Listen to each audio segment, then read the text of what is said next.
Everyone, welcome back to the physics class. In the previous lecture, we have studied about Newton's first law of motion. In the first law of motion, you have an object. Now this object, it may be at rest or it may be in motion. Okay. It may have these two states. These are two states.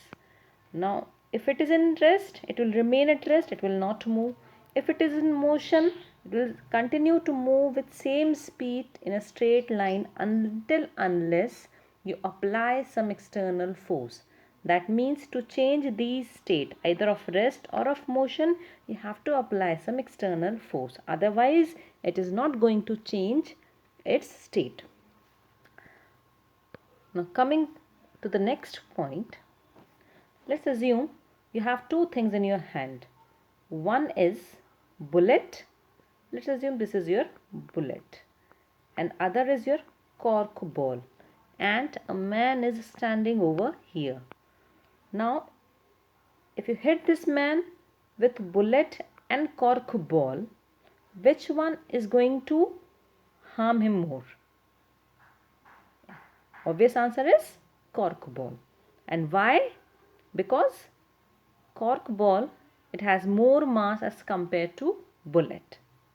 Now with this bullet I have one gun also.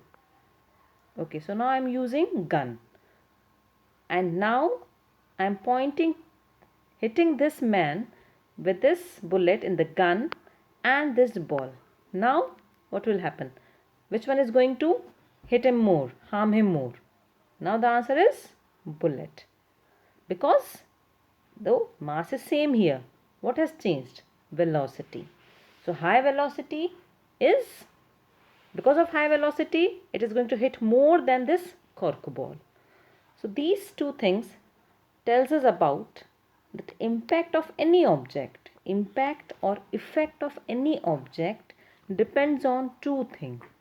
One is your mass and one is your velocity. So it depends on these two things. Now for this impact, Newton has coined one term which is known as momentum. Okay, so the name of this impact is momentum, which is nothing but product of this mass and velocity. So this momentum, the symbol of this momentum is small p and m into v. So momentum is mass in motion, you can say. It is product of mass and velocity. In other words, you can also say that for any object in hand, if you apply more force, it is going to impact more. So that means force and momentum are somehow related to each other. Their relation we will see just few moments after. Okay. Now P equal to mv, this I will write here, P equal to mv. Now assume you have an object over here, it is at rest. So when you apply, it is at rest, that means its velocity is 0. So when you apply force from this direction, it will move in this direction, it will gain some velocity or speed. If an object is already in motion, let's assume this box is already moving with some speed. Okay, now you apply force. Now depending on in which direction you are applying force, if you apply force from this direction, this box it will slow down. But if you apply force from this direction, this speed of this box will speed up or it will increase. So what is the effect of force? It is changing velocity of this object, right? So I can write this thing. So force is proportional to change in velocity.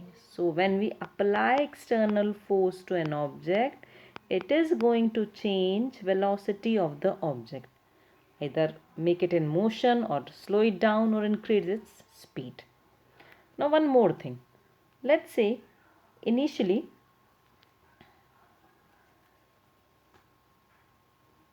you are applying a force of 10 Newton here. Okay, so let's say this box, it will move further. Now I am just doubling the mass of this box. Now the effect will be less. That means it depends on mass of the object also. Force, mass of the object is also going to affect force. So one more thing we have here, mass. So these two things I can write as force is nothing but mass, product of mass and change in velocity. Depends, it will do change.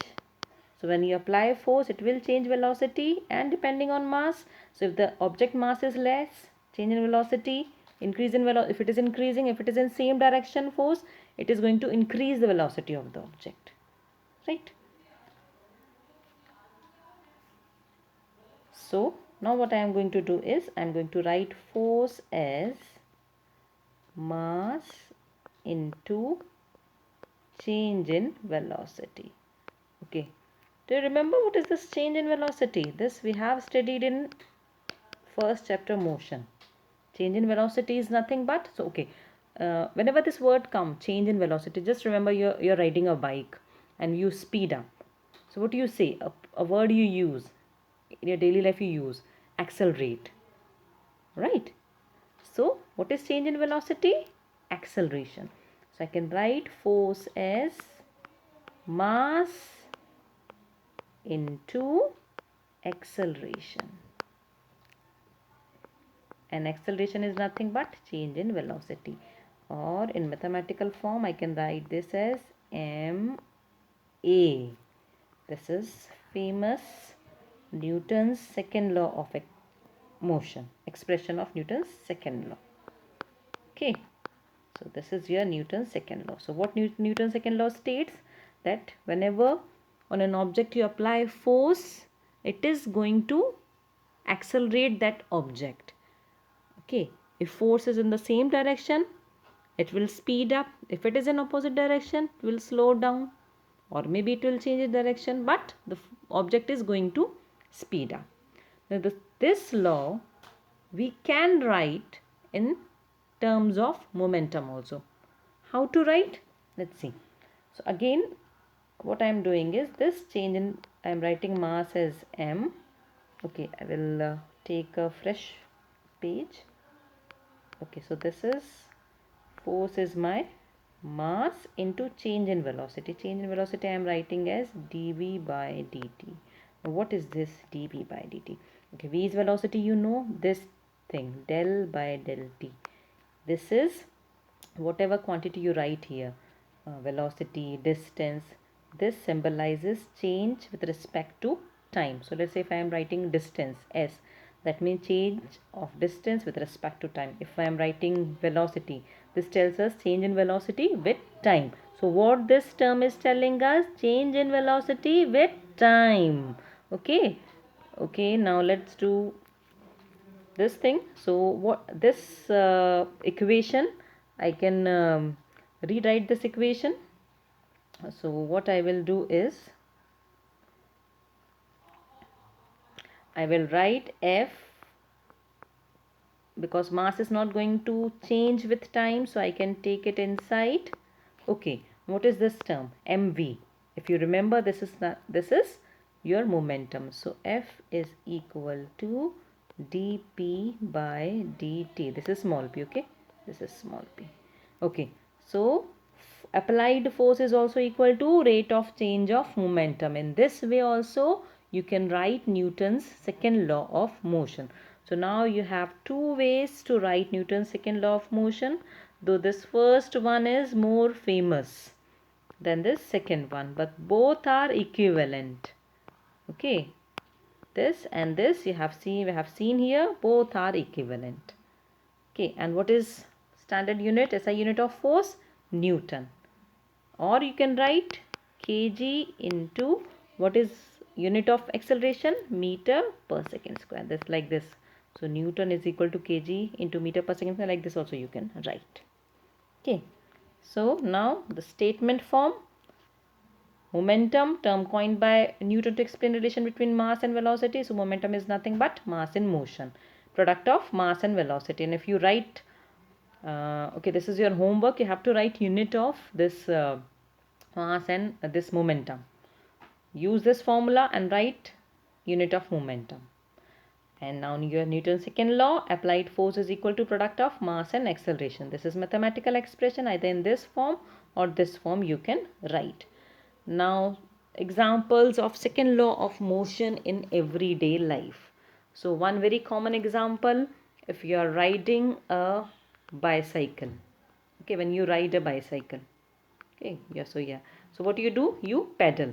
So this bicycle is your mass, and you apply muscular force using your leg, and then this bike, it will come in motion. And if you keep on changing, if you apply more force, this bike will accelerate, so this bicycle will move faster. And if you apply less force, it will slow down, like that. This is one of the example.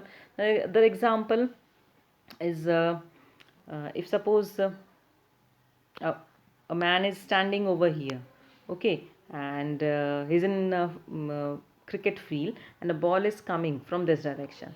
Now instead of, this ball is coming with very high speed, so instead of catching this ball at this height, what this man will do, he will slow down, he will lower his hands. Why? Because this at this position, this will coming with very high velocity, with high impact will hit. So at this height, it will have more force. With time, this will decrease, this force will decrease, its impact will decrease, and it is easy for this fielder to catch this ball. There are many other examples that you can see in your daily life with this Newton's second law of motion. When you kick a ball, so depending on applied force, it will accelerate, it will come in motion. That is also example of second law of motion. So think about some more examples of second law of motion, and if possible, write examples other than what I told you in this slide. See this video once, twice, and if you have any difficulty, please do ask me. And for assignment notes, I am giving you a separate document. Please see in that. Thank you very much.